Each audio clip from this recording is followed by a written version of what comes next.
நீதிபதி மைக்கேல் குன்ஹா குறித்து தெரிவித்த கருத்துக்கு வேலூர் மேயர் மன்னிப்பு கோரிய போது அதை ஏற்க மறுத்த சென்னை உயர்நீதிமன்றம் பகிரங்க மன்னிப்பு கோர உத்தரவிட்டுள்ளது.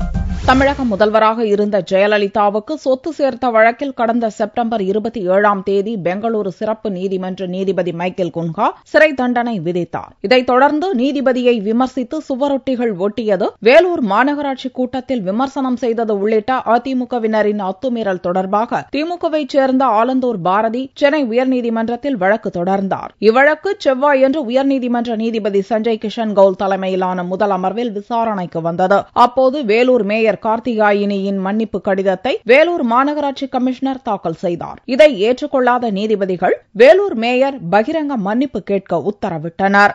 வேலூர் மாநகராட்சியினுடைய கமிஷனர் அவர்கள் மேயர் மன்னிப்பு கடிதம் கொடுத்திருக்கிறார் என்று அந்த மன்னிப்பு கடிதத்தை நீதிமன்றத்திலே சமர்ப்பித்தார்கள். அதற்கு மாண்புமிகு நீதிபதிகள் வேலூர் மேயர் வேலூர் கமிஷனரிடம் மன்னிப்பு கேட்பது அது முறையல்ல, அவர் பகிரங்கமாக நீதிபதி குன்ஹாவுக்கு தான் அவர் மன்னிப்பு கேட்க வேண்டும். வருகிற 18 டிசம்பர் தேதிக்குள் வேலூர் மேயர் நீதிபதி குன்ஹாவுக்கு பகிரங்கமாக மன்னிப்பு கேட்டு பிரமாண பத்திரம் நீதிமன்றத்தில் தாக்கல் செய்ய வேண்டும். அது மட்டுமில்லாமல் அனைத்து பத்திரிகைகளிலும் மீடியாக்களிலும் இது பரவலாக இந்த செய்தி வரக்கூடிய அளவுக்கு வேலூர் மேயர் அதை செய்ய வேண்டும் என்று உத்தரவிட்டிருக்கிறார்கள். இவ்வழக்கு வரும் டிசம்பர் 18ஆம் தேதி மீண்டும் விசாரணைக்கு வருகிறது.